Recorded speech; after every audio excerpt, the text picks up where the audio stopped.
Story. Actually, I'm going to share this. I found this, Roberto. I think it was you who took who took this picture. Yeah, that was me signing my decree at the office, Yeah. and that was in 2020 during COVID. Is that beer? That was I'll go to Florida because it was COVID. Remember, so it was my alcohol wipe or something that I used, but it had a smell. That beer from COVID? Yeah, that was 2020. And so, but I remember when we were in communication with Raul and yourself.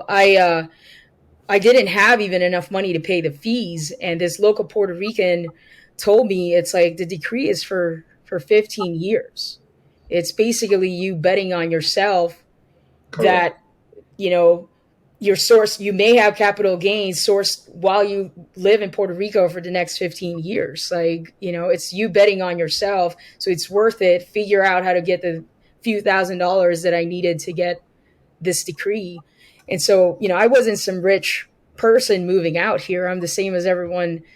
Of course. I landed in Puerto Rico and worked like a dog from day one. And so there seems to be this, and obviously Alex knows this. He's really into this since the first episode. Such a backlash for people wanting to come here, thinking it's just really a bunch of rich people trying to take advantage or exploit resources. But that's really not the case. There's plenty of people who want to come here, similar to anybody moving anywhere to pursue happiness. Hey, Kai, I mean, like any other incentive program, there's going to be some bad apples, guaranteed. The system is improving on trying to weeding them out.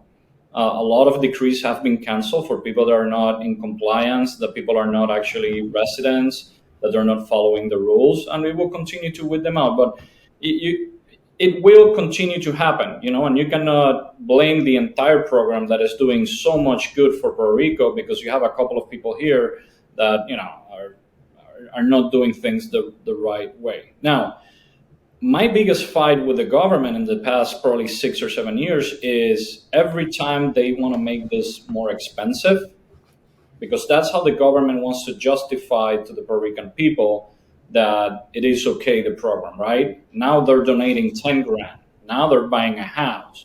Now they're paying me 5 grand, et cetera, et cetera. What they don't understand is that the people that they're pushing away when they make those changes is people like you. I would rather have you, a young, entrepreneur, businesswoman moving down to Puerto Rico, where most likely if you make it, you will stay here, you will have your family here, grow here, versus the super rich 75-year-old New York finance guy that will be here for 4 or 5 years, have a big capital gain event, pack and leave. That guy's still good. Don't get me wrong. He bought a house, he bought a car, he went every night to a restaurant. He ended up paying some taxes. He contributed in one way or another to the economy. But the biggest bet for Puerto Rico is to bring in people like you.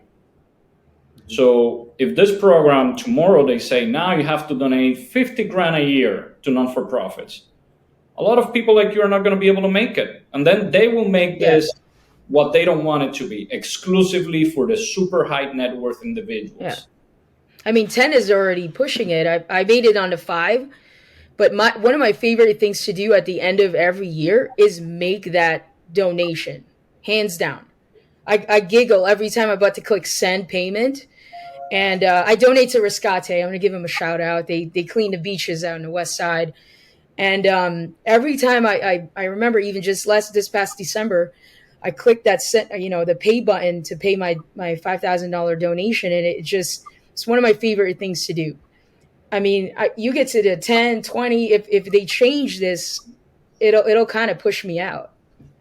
Of course, and You know, that's a big loss for Puerto Rico. Again, think about it. We're losing population. Our older population every year it's a bigger percentage than the young one. We need new blood. We need new people. We need new people with ideas and new industries. Another thing that this program brought to Puerto Rico that nobody's giving it credit is that for the longest time, Puerto Rico was a very traditional economy. You have the manufacturing, you have a little bit of tourism, you have your doctors, the bankers, the construction company, and that's it. Nothing else existed here.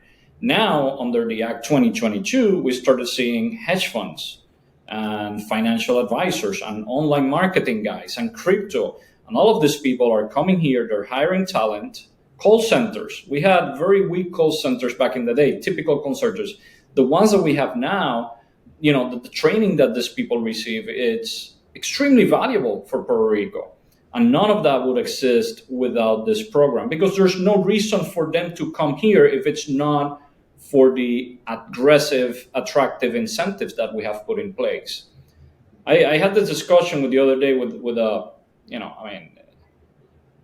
with a representative from Puerto Rico. He was complaining, but we calculated that we're leaving 500 million on the table because that's the money that these people will be paying. I'm like, what are you talking about? Not a single one of them will have moved here if it was not for the program. So you're assuming that these people voluntarily would have ended up moving to Puerto Rico regardless of the fact that there was no grant. I mean, you're out of your mind, right? So again, this program costs the government of Puerto Rico, the people of Puerto Rico, zero.